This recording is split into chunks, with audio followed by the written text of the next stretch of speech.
अथ श्री नवग्रह पीड़ाहर स्तोत्रम्। ग्रहाणाम् आदिरादित्यो लोकरक्षणकारकः विषमस्थानसम्भूतां पीड़ां हरतु मे रविः। रोहिणी सह सुधामूर्तिः सुधागात्रः सुधासनः विषमस्थानसम्भूतां पीड़ां हरतु मे विधुः। भूमिपुत्रो महातेजा जगतां भयकृत्सदा वृष्टिकृद्दृष्टिहर्ता च पीड़ां हरतु मे कुजः। उत्पातरूपो जगतां चन्द्रपुत्रो महाद्युतिः सूर्यप्रियकरो विद्वान् पीड़ां हरतु मे बुधः। देवमन्त्री विशालाक्षः सदा लोकहिते रतः अनेकशिष्यसम्पूर्णः पीड़ां हरतु मे गुरुः। दैत्यमन्त्री गुरुस्तेषां प्राणदश्च महामतिः प्रभुस्ताराग्रहाणां च पीड़ां हरतु मे भृगुः। सूर्यपुत्रो दीर्घदेहो विशालाक्षः शिवप्रियः मन्दचारः प्रसन्नात्मा पीड़ां हरतु मे शनिः। महाशिरा महावक्त्रो दीर्घदष्ट्रो महाबलः अतनुश्चोर्ध्वकेशश्च पीड़ां हरतु मे शिखिः। अनेकरूपवर्णश्च शतशोऽथ सहस्रशः उत्पातरूपो जगतां पीड़ां हरतु मे तमः। श्री पितृस्तोत्रम्। अर्चितानां मूर्तानां पितॄणां दीप्ततेजसां नमस्यामि सदा तेषां ध्यानिनां दिव्यचक्षुषाम्। इन्द्रादीनां च नेतारो दक्षमारीचयोस्तथा सप्तर्षीणां तथान्येषां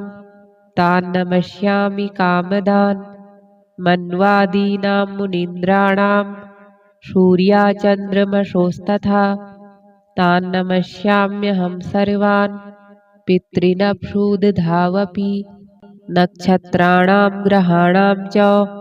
वायुअग्न्योर्नभस्तथा द्यावा पृथिव्योश्च तथा नमस्यामि कृताञ्जलिः। देवर्षीणां जनित्रश्च सर्वलोकनमस्कृतान् अक्षय्यस्य सदा दातॄन् नमस्येऽहं कृताञ्जलिः। प्रजापतेः कश्यपाय सोमाय वरुणाय च योगेश्वरेभ्यश्च सदा नमस्यामि कृताञ्जलिः। नमो गणेभ्यः सप्तभ्यस्तथा लोकेषु सप्तषु स्वयंभुवे नमस्यामि। ब्रह्मणे योगचक्षुषे सोमाधारान् पितृगणान् योगमूर्तिधरास्तथा नमस्यामि तथा सोमं पितरं जगतामहम्। अग्निरूपास्तथैवान्यान् नमस्यामि पितॄनहम्। अग्निसोममयं विश्वं यत् एतदशेषतः ये तु तेजसि ये चैते सोमसूर्याग्निमूर्तयः जगत्स्वरूपिणश्चैव तथा ब्रह्मस्वरूपिणः। तेभ्योऽखिलेभ्यो योगिभ्यः पितृभ्यो यतमानसः नमो नमो नमस्तेस्तु प्रसीदन्तु स्वधाभुजः। श्री नवग्रह पीड़ाहर स्तोत्रम्। ग्रहाणाम् आदिरादित्यो लोकरक्षणकारकः विषमस्थानसम्भूतां पीड़ां हरतु मे रविः। रोहिणी सह सुधामूर्तिः सुधागात्रः सुधासनः विषमस्थानसम्भूतां पीड़ां हरतु मे विधुः। भूमिपुत्रो महातेजा जगतां भयकृत्सदा वृष्टिकृद्दृष्टिहर्ता च पीड़ां हरतु मे कुजः। उत्पातरूपो जगतां चन्द्रपुत्रो महाद्युतिः सूर्यप्रियकरो विद्वान् पीडां हरतु मे बुधः देवमन्त्री विशालाक्षः सदा लोकहिते रतः अनेकशिष्यसम्पूर्णः पीडां हरतु मे गुरुः दैत्यमन्त्री गुरुस्तेषां प्राणदश्च महामतिः प्रभुस्ताराग्रहाणां च पीडां हरतु मे भृगुः सूर्यपुत्रो दीर्घदेहो विशालाक्षः शिवप्रियः मन्दचारः प्रसन्नात्मा पीडां हरतु मे शनिः महाशिरा महावक्त्रो दीर्घदष्ट्रो महाबलः अतनुश्चोर्ध्वकेशश्च पीडां हरतु मे शिखिः अनेकरूपवर्णश्च शतशोऽथ सहस्रशः उत्पातरूपो जगतां पीडां हरतु मे तमः श्री पितृस्तोत्रम् अर्चितानां मूर्तानां पितॄणां दीप्ततेजसां नमस्यामि सदा तेषां ध्यानिनां दिव्यचक्षुषाम् इन्द्रादीनां च नेतारो दक्षमारीचयोस्तथा सप्तर्षीणां तथान्येषां तान् नमस्यामि कामदान् मन्वादीनां मुनीन्द्राणां सूर्याचन्द्रमसोस्तथा तान् नमस्याम्यहं सर्वान् पितॄनभूदधावपि नक्षत्राणां ग्रहाणां च वायुअग्न्योर्नभस्तथा द्यावा पृथिव्योश्च तथा नमस्यामि कृताञ्जलिः देवर्षीणां जनित्रश्च सर्वलोकनमस्कृतान् अक्षय्यस्य सदा दातॄन् नमस्येऽहं कृताञ्जलिः प्रजापतेः कश्यपाय सोमाय वरुणाय च योगेश्वरेभ्यश्च सदा नमस्यामि कृताञ्जलिः नमो गणेभ्यः सप्तभ्यस्तथा लोकेषु सप्तषु स्वयंभुवे नमस्यामि ब्रह्मणे योगचक्षुषे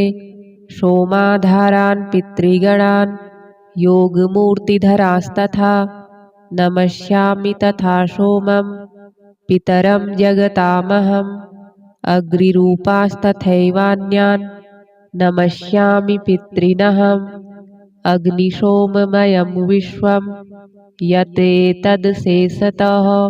ये तु तेजसि ये चैते सोमसूर्याग्निमूर्तयः जगत्स्वरूपिणश्चैव तथा ब्रह्मस्वरूपिणः तेभ्योऽखिलेभ्यो योगिभ्यः पितृभ्यो यतमानसः नमो नमो नमस्तेस्तु प्रसीदन्तु स्वधाभुजः श्री नवग्रह पीडाहर स्तोत्रम् ग्रहाणाम् आदिरादित्यो लोकरक्षणकारकः विषमस्थानसम्भूतां पीडां हरतु मे रविः रोहिणी सह सुधामूर्तिः सुधागात्रः सुधासनः विषमस्थानसम्भूतां पीडां हरतु मे विधुः भूमिपुत्रो महातेजा जगतां भयकृत्सदा वृष्टिकृद्दृष्टिहर्ता च पीडां हरतु मे कुजः उत्पातरूपो जगतां चन्द्रपुत्रो महाद्युतिः सूर्यप्रियकरो विद्वान् पीडां हरतु मे बुधः देवमन्त्री विशालाक्षः सदा लोकहिते रतः अनेकशिष्यसम्पूर्णः पीडां हरतु मे गुरुः दैत्यमन्त्री गुरुस्तेषां प्राणदश्च महामतिः प्रभुस्ताराग्रहाणां च पीडां हरतु मे भृगुः सूर्यपुत्रो दीर्घदेहो विशालाक्षः शिवप्रियः मन्दचारः प्रसन्नात्मा पीडां हरतु मे शनिः महाशिरा महावक्त्रो दीर्घदष्ट्रो महाबलः अतनुश्चोर्ध्वकेशश्च पीडां हरतु मे शिखिः अनेकरूपवर्णश्च शतशोऽथ सहस्रशः उत्पातरूपो जगतां पीडां हरतु मे तमः। श्रीपितृस्तोत्रम् अर्चितानां मूर्तानां पितॄणां दीप्ततेजसां नमस्यामि सदा तेषां ध्यानिनां दिव्यचक्षुषाम् इन्द्रादीनां च नेतारो दक्षमारीचयोस्तथा सप्तर्षीणां तथान्येषां तान् नमस्यामि कामदान् मन्वादीनां मुनीन्द्राणां सूर्याचन्द्रमसोस्तथा तान् नमस्याम्यहं सर्वान् पितॄनभूदधावपि नक्षत्राणां ग्रहाणां च वायुअग्न्योर्नभस्तथा द्यावा पृथिव्योश्च तथा नमस्यामि कृताञ्जलिः देवर्षीणां जनित्रश्च सर्वलोकनमस्कृतान् अक्षय्यस्य सदा दातॄन् नमस्येऽहं कृताञ्जलिः प्रजापतेः कश्यपाय सोमाय वरुणाय च योगेश्वरेभ्यश्च सदा नमस्यामि कृताञ्जलिः नमो गणेभ्यः सप्तभ्यस्तथा लोकेषु सप्तषु स्वयंभुवे नमस्यामि ब्रह्मणे योगचक्षुषे सोमाधारान् पितृगणान् योगमूर्तिधरास्तथा नमस्यामि तथा सोमं पितरं जगतामहम् अग्निरूपास्तथैवान्यान् नमस्यामि पितॄनहम् अग्निशोममयं विश्वं यतेतदशेषतः ये तु तेजसि ये चैते सोमसूर्याग्निमूर्तयः जगत्स्वरूपिणश्चैव तथा ब्रह्मस्वरूपिणः तेभ्योऽखिलेभ्यो योगिभ्यः पितृभ्यो यतमानसः नमो नमो नमस्तेस्तु प्रसीदन्तु स्वधाभुजः। श्रीनवग्रह पीडाहर स्तोत्रम् ग्रहाणाम् आदिरादित्यो लोकरक्षणकारकः विषमस्थानसम्भूतां पीडां हरतु मे रविः रोहिणी सह सुधामूर्तिः सुधागात्रः सुधासनः विषमस्थानसम्भूतां पीडां हरतु मे विधुः भूमिपुत्रो महातेजा जगतां भयकृत्सदा वृष्टिकृद्दृष्टिहर्ता च पीडां हरतु मे कुजः उत्पातरूपो जगतां चन्द्रपुत्रो महाद्युतिः सूर्यप्रियकरो विद्वान् पीडां हरतु मे बुधः देवमन्त्री विशालाक्षः सदा लोकहिते रतः अनेकशिष्यसम्पूर्णः पीडां हरतु मे गुरुः दैत्यमन्त्री गुरुस्तेषां प्राणदश्च महामतिः प्रभुस्ताराग्रहाणां च पीडां हरतु मे भृगुः सूर्यपुत्रो दीर्घदेहो विशालाक्षः शिवप्रियः मन्दचारः प्रसन्नात्मा पीडां हरतु मे शनिः महाशिरा महावक्त्रो दीर्घदष्ट्रो महाबलः अतनुश्चोर्ध्वकेशश्च पीडां हरतु मे शिखिः अनेकरूपवर्णश्च शतशोऽथ सहस्रशः उत्पातरूपो जगतां पीडां हरतु मे तमः। श्रीपितृस्तोत्रम् अर्चितानां मूर्तानां पितॄणां दीप्ततेजसां नमस्यामि सदा तेषां ध्यानिनां दिव्यचक्षुषाम् इन्द्रादीनां च नेतारो दक्षमारीचयोस्तथा सप्तर्षीणां तथान्येषां तान् नमस्यामि कामदान् मन्वादीनां मुनीन्द्राणां सूर्याचन्द्रमसोस्तथा तान् नमस्याम्यहं सर्वान् पितॄनभूदधावपि नक्षत्राणां ग्रहाणां च वायुअग्न्योर्नभस्तथा द्यावा पृथिव्योश्च तथा नमस्यामि कृताञ्जलिः देवर्षीणां जनित्रश्च सर्वलोकनमस्कृतान्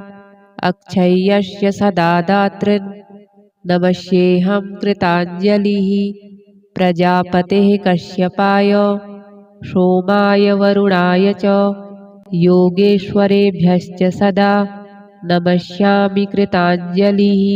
नमो गणेभ्यः सप्तभ्यस्तथा लोकेषु सप्तषु स्वयंभुवे नमस्यामि ब्रह्मणे योगचक्षुषे सोमाधारान् पितृगणान् योगमूर्तिधरास्तथा नमस्यामि तथा सोमं पितरं जगतामहम् अग्निरूपास्तथैवान्यान् नमस्यामि पितॄनहम् अग्निशोममयं विश्वं यतेतदशेषतः ये तु तेजसि ये चैते सोमसूर्याग्निमूर्तयः जगत्स्वरूपिणश्चैव तथा ब्रह्मस्वरूपिणः तेभ्योऽखिलेभ्यो योगिभ्यः पितृभ्यो यतमानसः नमो नमो नमस्तेस्तु प्रसीदन्तु स्वधाभुजः श्री नवग्रह पीडाहर स्तोत्रम् ग्रहाणाम् आदिरादित्यो लोकरक्षणकारकः विषमस्थानसम्भूतां पीडां हरतु मे रविः रोहिणी सह सुधामूर्तिः सुधागात्रः सुधासनः विषमस्थानसम्भूतां पीडां हरतु मे विधुः भूमिपुत्रो महातेजा जगतां भयकृत्सदा वृष्टिकृद्दृष्टिहर्ता च पीडां हरतु मे कुजः उत्पातरूपो जगतां चन्द्रपुत्रो महाद्युतिः सूर्यप्रियकरो विद्वान् पीडां हरतु मे बुधः देवमन्त्री विशालाक्षः सदा लोकहिते रतः अनेकशिष्यसम्पूर्णः पीडां हरतु मे गुरुः दैत्यमन्त्री गुरुस्तेषां प्राणदश्च महामतिः प्रभुस्ताराग्रहाणां च पीडां हरतु मे भृगुः सूर्यपुत्रो दीर्घदेहो विशालाक्षः शिवप्रियः मन्दचारः प्रसन्नात्मा पीडां हरतु मे शनिः महाशिरा महावक्त्रो दीर्घदष्ट्रो महाबलः अतनुश्चोर्ध्वकेशश्च पीडां हरतु मे शिखिः अनेकरूपवर्णश्च शतशोऽथ सहस्रशः उत्पातरूपो जगतां पीडां हरतु मे तमः श्री पितृस्तोत्रम् अर्चितानां मूर्तानां पितॄणां दीप्ततेजसां नमस्यामि सदा तेषां ध्यानिनां दिव्यचक्षुषाम् इन्द्रादीनां च नेतारो दक्षमारीचयोस्तथा सप्तर्षीणां तथान्येषां तान् नमस्यामि कामदान् मन्वादीनां मुनीन्द्राणां सूर्याचन्द्रमसोस्तथा तान् नमस्याम्यहं सर्वान् पितॄनभ्युदधावपि नक्षत्राणां ग्रहाणां च वायुअग्न्योर्नभस्तथा द्यावा पृथिव्योश्च तथा नमस्यामि कृताञ्जलिः देवर्षीणां जनित्रश्च सर्वलोकनमस्कृतान् अक्षय्यस्य सदा दातॄन् नमस्येऽहं कृताञ्जलिः प्रजापतेः कश्यपाय सोमाय वरुणाय च योगेश्वरेभ्यश्च सदा नमस्यामि कृताञ्जलिः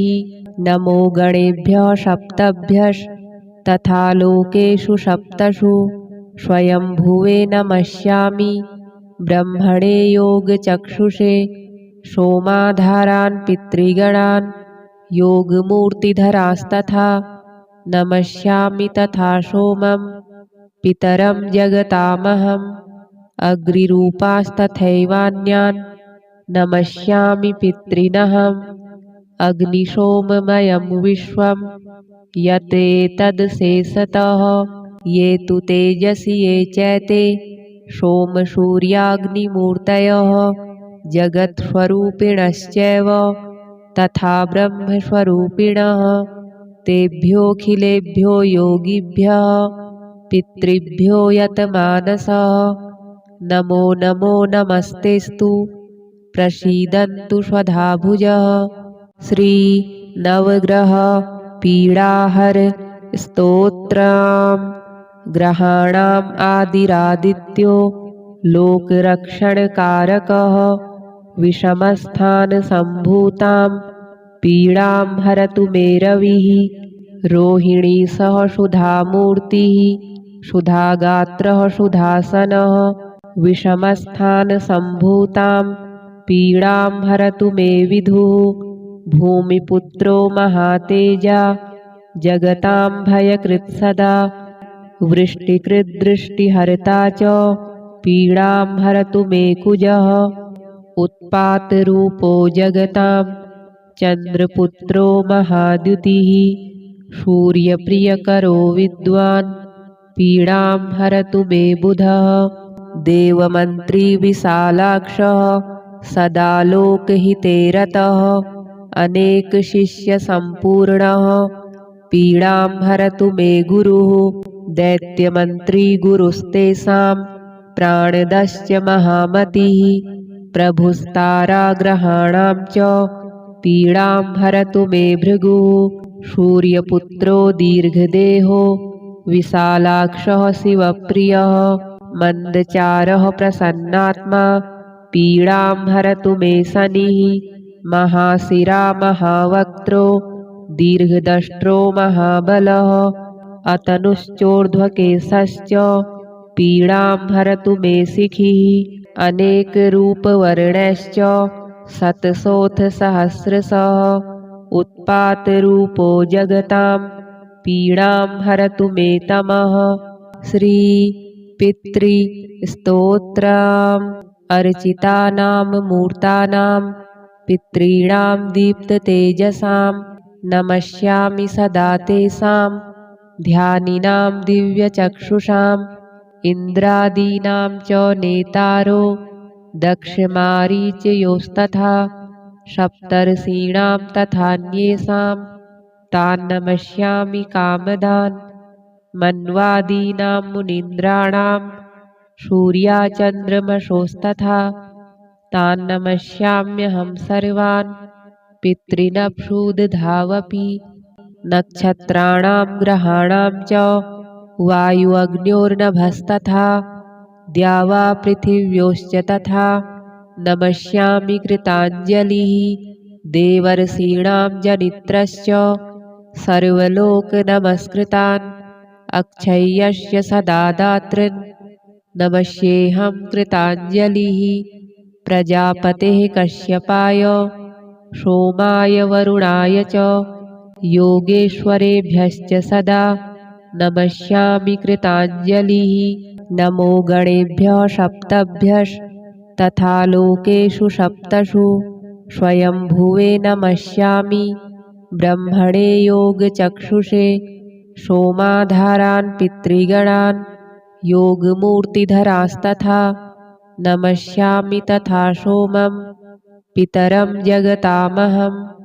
अग्निरूपास्तथैवान्यान् नमस्यामि पितॄनहम् अग्निशोममयं विश्वं यतेतदशेषतः ये तु तेजसि ये चैते सोमसूर्याग्निमूर्तयः जगत्स्वरूपिणश्चैव तथा ब्रह्मस्वरूपिणः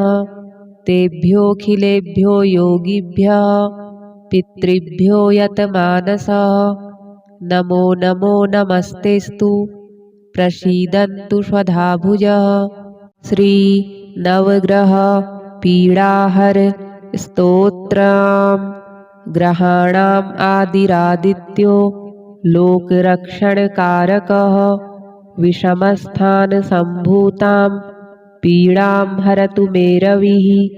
रोहिणी सह सुधामूर्तिः सुधागात्रः सुधासनः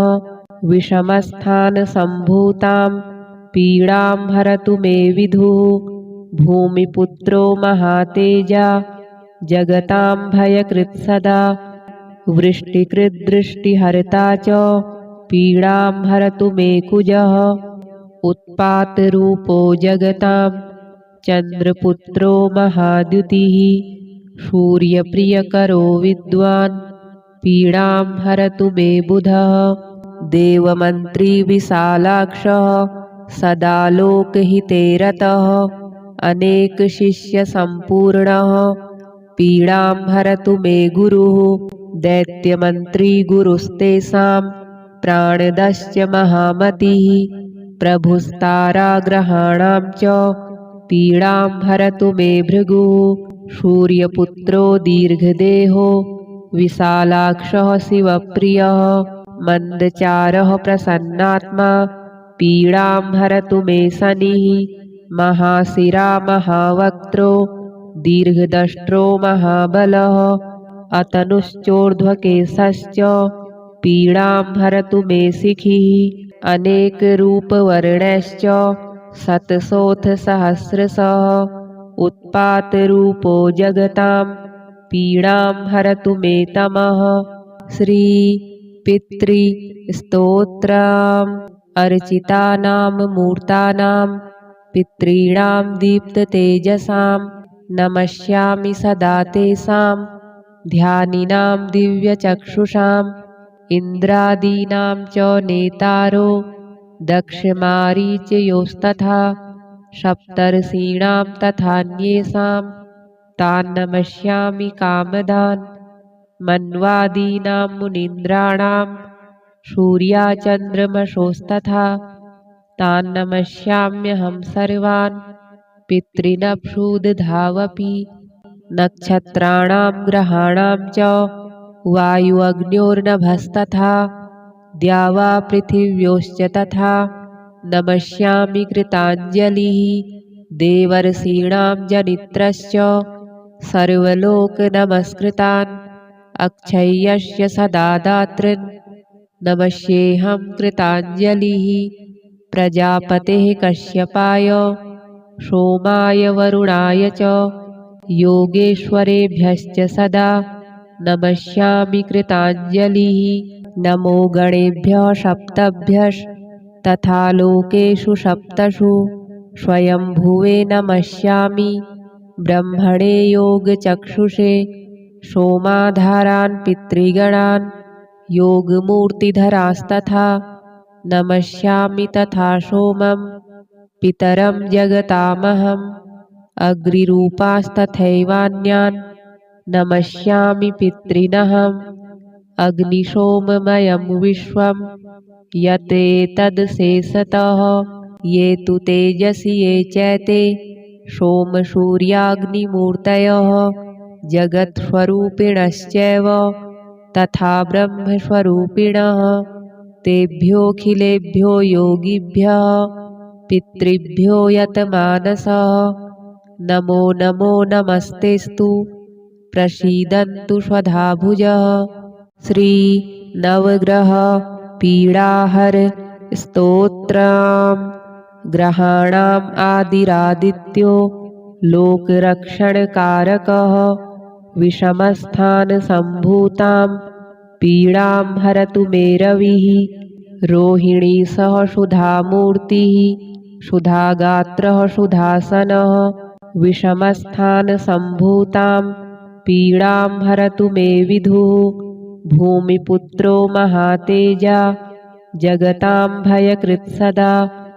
वृष्टिकृद्दृष्टिहर्ता च पीडां हरतु मे कुजः उत्पातरूपो जगतां चन्द्रपुत्रो महाद्युतिः सूर्यप्रियकरो विद्वान् पीडां हरतु मे बुधः देवमन्त्री विशालाक्षः सदा लोकहिते रतः अनेकशिष्यसम्पूर्णः पीडां हरतु मे गुरुः दैत्यमन्त्री गुरुस्तेषां प्राणदश्च महामतिः प्रभुस्ताराग्रहाणां च पीडां हरतु मे भृगुः सूर्यपुत्रो दीर्घदेहो विशालाक्षः शिवप्रियः मन्दचारः प्रसन्नात्मा पीडां हरतु मे शनिः महाशिरा महावक्त्रो दीर्घदष्ट्रो महाबलः अतनुश्चोर्ध्वकेशश्च पीडां हरतु मे शिखिः अनेकरूपवर्णश्च शतशोऽथ सहस्रशः उत्पातरूपो जगतां पीडां हरतु मे तमः। श्री पितृस्तोत्रम् अर्चितानां मूर्तानां पितॄणां दीप्ततेजसां नमस्यामि सदा तेषां ध्यानिनां दिव्यचक्षुषाम् इन्द्रादीनां च नेतारो दक्षमारीचयोस्तथा सप्तर्षीणां तथान्येषां तान् नमस्यामि कामदान् मन्वादीनां मुनीन्द्राणां सूर्याचन्द्रमसोस्तथा तान् नमस्याम्यहं सर्वान् पितॄनभूदधावपि नक्षत्राणां ग्रहाणां च वायुअग्न्योर्नभस्तथा द्यावा पृथिव्योश्च तथा नमस्यामि कृताञ्जलिः देवर्षीणां जनित्रश्च सर्वलोकनमस्कृतान् अक्षय्यस्य सदा दातॄन् नमस्येऽहं कृताञ्जलिः प्रजापतेः कश्यपाय सोमाय वरुणाय च योगेश्वरेभ्यश्च सदा नमस्यामि कृताञ्जलिः नमो गणेभ्यः सप्तभ्यस्तथा लोकेषु सप्तषु स्वयंभुवे नमस्यामि ब्रह्मणे योगचक्षुषे सोमाधारान् पितृगणान् योगमूर्तिधरास्तथा नमस्यामि तथा सोमं पितरं जगतामहम् अग्निरूपास्तथैवान्यान्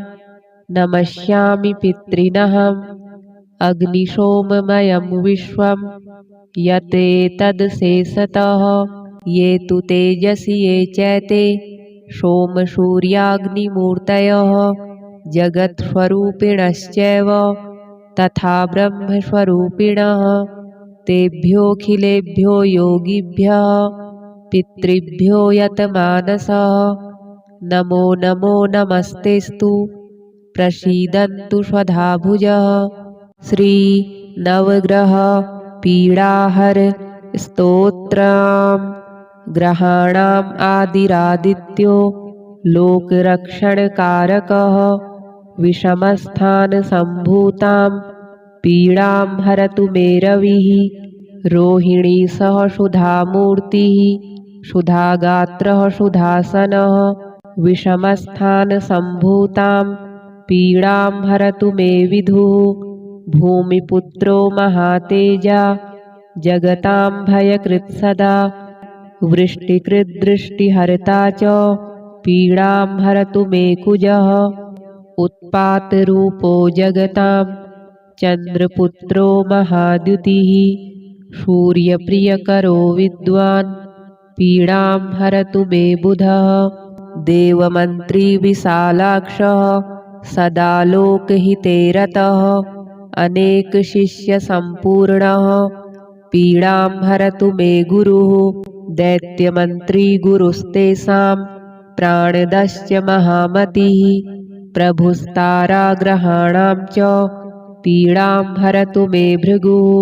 सूर्यपुत्रो दीर्घदेहो विशालाक्षः शिवप्रियः मन्दचारः प्रसन्नात्मा पीडां हरतु मे शनिः महाशिरा महावक्त्रो दीर्घदष्ट्रो महाबलः अतनुश्चोर्ध्वकेशश्च पीडां हरतु मे शिखिः अनेकरूपवर्णश्च शतशोऽथ सहस्रशः उत्पातरूपो जगतां पीडां हरतु मे तमः। श्री पितृस्तोत्रम् अर्चितानां मूर्तानां पितॄणां दीप्ततेजसां नमस्यामि सदा तेषां ध्यानिनां दिव्यचक्षुषाम् इन्द्रादीनां च नेतारो दक्षमारीचयोस्तथा सप्तर्षीणां तथान्येषां तान् नमस्यामि कामदान् मन्वादीनां मुनीन्द्राणां सूर्याचन्द्रमसोस्तथा तान् नमस्याम्यहं सर्वान् पितॄनभूदधावपि नक्षत्राणां ग्रहाणां च वायुअग्न्योर्नभस्तथा द्यावा पृथिव्योश्च तथा नमस्यामि कृताञ्जलिः देवर्षीणां जनित्रश्च सर्वलोकनमस्कृतान् अक्षय्यस्य सदा दातॄन् नमस्येऽहं कृताञ्जलिः प्रजापतेः कश्यपाय सोमाय वरुणाय च योगेश्वरेभ्यश्च सदा नमस्यामि कृताञ्जलिः नमो गणेभ्यः सप्तभ्यस्तथा लोकेषु सप्तषु स्वयंभुवे नमस्यामि ब्रह्मणे योगचक्षुषे सोमाधारान् पितृगणान् योगमूर्तिधरास्तथा नमस्यामि तथा सोमं पितरं जगतामहम् अग्निरूपास्तथैवान्यान् नमस्यामि पितॄनहम् अग्निशोममयं विश्वं यतेतदशेषतः ये तु तेजसि ये चैते सोमसूर्याग्निमूर्तयः जगत्स्वरूपिणश्चैव तथा ब्रह्मस्वरूपिणः तेभ्योऽखिलेभ्यो योगिभ्यः पितृभ्यो यतमानसः नमो नमो नमस्तेस्तु प्रसीदन्तु स्वधाभुजः श्री नवग्रह पीडाहर स्तोत्रम् ग्रहाणाम् आदिरादित्यो लोकरक्षणकारकः विषमस्थानसम्भूतां पीडां हरतु मे रविः रोहिणी सह सुधामूर्तिः सुधागात्रः सुधासनः विषमस्थानसम्भूतां पीडां हरतु मे विधुः भूमिपुत्रो महातेजा जगतां भयकृत्सदा वृष्टिकृद्दृष्टिहर्ता च पीडां हरतु मे कुजः उत्पातरूपो जगतां चन्द्रपुत्रो महाद्युतिः सूर्यप्रियकरो विद्वान् पीडां हरतु मे बुधः देवमन्त्री विशालाक्षः सदा लोकहिते रतः अनेकशिष्यसम्पूर्णः पीडां हरतु मे गुरुः दैत्यमन्त्री गुरुस्तेषां प्राणदश्च महामतिः प्रभुस्ताराग्रहाणां च पीडां हरतु मे भृगुः सूर्यपुत्रो दीर्घदेहो विशालाक्षः शिवप्रियः मन्दचारः प्रसन्नात्मा पीडां हरतु मे शनिः महाशिरा महावक्त्रो दीर्घदष्ट्रो महाबलः अतनुश्चोर्ध्वकेशश्च पीडां हरतु मे शिखिः अनेकरूपवर्णश्च शतशोऽथ सहस्रशः उत्पातरूपो जगतां पीडां हरतु मे तमः श्री पितृस्तोत्रम् अर्चितानां मूर्तानां पितॄणां दीप्ततेजसां नमस्यामि सदा तेषां ध्यानिनां दिव्यचक्षुषाम् इन्द्रादीनां च नेतारो दक्षमारीचयोस्तथा सप्तर्षीणां तथान्येषां तान् नमस्यामि कामदान् मन्वादीनां मुनीन्द्राणां सूर्याचन्द्रमसोस्तथा तान् नमस्याम्यहं सर्वान् पितॄनभूदधावपि नक्षत्राणां ग्रहाणां च वायुअग्न्योर्नभस्तथा द्यावा पृथिव्योश्च तथा नमस्यामि कृताञ्जलिः देवर्षीणां जनित्रश्च सर्वलोकनमस्कृतान् अक्षय्यस्य सदा दातॄन् नमस्येऽहं कृताञ्जलिः प्रजापतेः कश्यपाय सोमाय वरुणाय च योगेश्वरेभ्यश्च सदा नमस्यामि कृताञ्जलिः। नमो गणेभ्यः सप्तभ्यस्तथा लोकेषु सप्तषु स्वयंभुवे नमस्यामि ब्रह्मणे योगचक्षुषे सोमाधारान् पितृगणान् योगमूर्तिधरास्तथा नमस्यामि तथा सोमं पितरं जगतामहम् अग्निरूपास्तथैवान्यान् नमस्यामि पितॄनहम् अग्निशोममयं विश्वं यतेतदशेषतः ये तु तेजसि ये चैते सोमसूर्याग्निमूर्तयः जगत्स्वरूपिणश्चैव तथा ब्रह्मस्वरूपिणः तेभ्योऽखिलेभ्यो योगिभ्यः पितृभ्यो यतमानसः नमो नमो नमस्तेस्तु प्रसीदन्तु स्वधाभुजः। श्री नवग्रह पीडाहर स्तोत्रम्। ग्रहाणाम् आदिरादित्यो लोकरक्षणकारकः विषमस्थानसम्भूतां पीडां हरतु मे रविः रोहिणी सह सुधामूर्तिः सुधागात्रः सुधासनः विषमस्थानसम्भूतां पीडां हरतु मे विधुः भूमिपुत्रो महातेजा जगतां भयकृत्सदा वृष्टिकृद्दृष्टिहर्ता च पीडां हरतु मे कुजः उत्पातरूपो जगतां चन्द्रपुत्रो महाद्युतिः सूर्यप्रियकरो विद्वान् पीडां हरतु मे बुधः देवमन्त्री विशालाक्षः सदा लोकहिते रतः अनेकशिष्यसम्पूर्णः पीडां हरतु मे गुरुः दैत्यमन्त्री गुरुस्तेषां प्राणदश्च महामतिः प्रभुस्ताराग्रहाणां च पीडां हरतु मे भृगुः सूर्यपुत्रो दीर्घदेहो विशालाक्षः शिवप्रियः मन्दचारः प्रसन्नात्मा पीडां हरतु मे शनिः महाशिरा महावक्त्रो दीर्घदष्ट्रो महाबलः अतनुश्चोर्ध्वकेशश्च पीडां हरतु मे शिखिः अनेकरूपवर्णश्च शतशोऽथ सहस्रशः उत्पातरूपो जगतां पीडां हरतु मे तमः। श्री पितृस्तोत्रम्। अर्चितानां मूर्तानां पितॄणां दीप्ततेजसां नमस्यामि सदा तेषां ध्यानिनां दिव्यचक्षुषाम् इन्द्रादीनां च नेतारो दक्षमारीचयोस्तथा सप्तर्षीणां तथान्येषां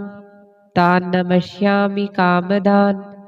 मन्वादीनां मुनीन्द्राणां सूर्याचन्द्रमसोस्तथा तान् नमस्याम्यहं सर्वान् पितॄनभ्युदधावपि नक्षत्राणां ग्रहाणां च वायुअग्न्योर्नभस्तथा द्यावा पृथिव्योश्च तथा नमस्यामि कृताञ्जलिः देवर्षीणां जनित्रश्च सर्वलोकनमस्कृतान् अक्षय्यस्य सदा दातॄन् नमस्येऽहं कृताञ्जलिः प्रजापतेः कश्यपाय सोमाय वरुणाय च योगेश्वरेभ्यश्च सदा नमस्यामि कृताञ्जलिः। नमो गणेभ्यः सप्तभ्यस्तथा लोकेषु सप्तषु स्वयंभुवे नमस्यामि ब्रह्मणे योगचक्षुषे सोमाधारान् पितृगणान् योगमूर्तिधरास्तथा नमस्यामि तथा सोमं पितरं जगतामहम् अग्निरूपास्तथैवान्यान् नमस्यामि पितॄनहम् अग्निशोममयं विश्वं यतेतदशेषतः ये तु तेजसि ये चैते सोमसूर्याग्निमूर्तयः जगत्स्वरूपिणश्चैव तथा ब्रह्मस्वरूपिणः तेभ्योऽखिलेभ्यो योगिभ्यः पितृभ्यो यतमानसः नमो नमो नमस्तेस्तु प्रसीदन्तु स्वधाभुजः।